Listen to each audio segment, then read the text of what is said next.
عن جابر بن عبداللہ رضی اللہ تعالی عنہ قال، حضرت جابر بن عبداللہ رضی اللہ تعالیٰ عنہ روایت کرتے ہیں کہ قال رسول اللہ صلی اللہ علیہ وسلم، رسول اللہ صلی اللہ علیہ وسلم نے ارشاد فرمایا، المجالس بالامانہ، مجلس امانت ہے۔ المجالس بالامانہ، مجلس امانت ہے،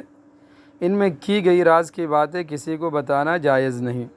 الا ثلاثۃ مجالس، سوائے تین مجلسوں کے، الا ثلاثۃ مجالس، سوائے تین مجلسوں کے کہ وہ امانت نہیں ہے بلکہ دوسروں تک ان کا پہنچا دینا ضروری ہے۔ سب کو دمن حرامن، سب کو دمن حرامن، ایک وہ مجلس جس کا تعلق ناحق خون بہانے کی سازش سے ہو، او فرج حرام، دوسری وہ جس کا تعلق زناکاری سے ہو، او اقتطاع مال بغیر حق، او اقتطاع مال بغیر حق، تیسری وہ مجلس جس کا تعلق ناحق کسی کا مال چھیننے سے ہو۔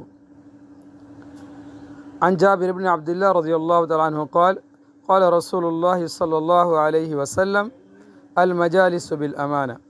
الا ثلاثۃ مجالس، سب کو دمن حرام او فرج حرام او اقتطاع مال بغیر حق، رواہ ابو داود۔ حضرت جابر بن عبداللہ رضی اللہ تعالیٰ عنہ روایت کرتے ہیں کہ رسول اللہ صلی اللہ علیہ وسلم نے ارشاد فرمایا، مجلس امانت ہے،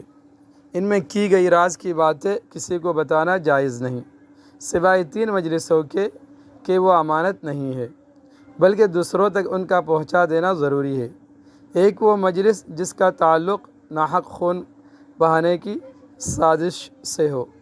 دوسری وہ جس کا تعلق زناکاری سے ہو، تیسری وہ مجلس جس کا تعلق ناحق کسی کا مال چھیننے سے ہو۔ فائدہ، حدیث شریف میں ان تین باتوں کا ذکر بطور مثال کے ہیں۔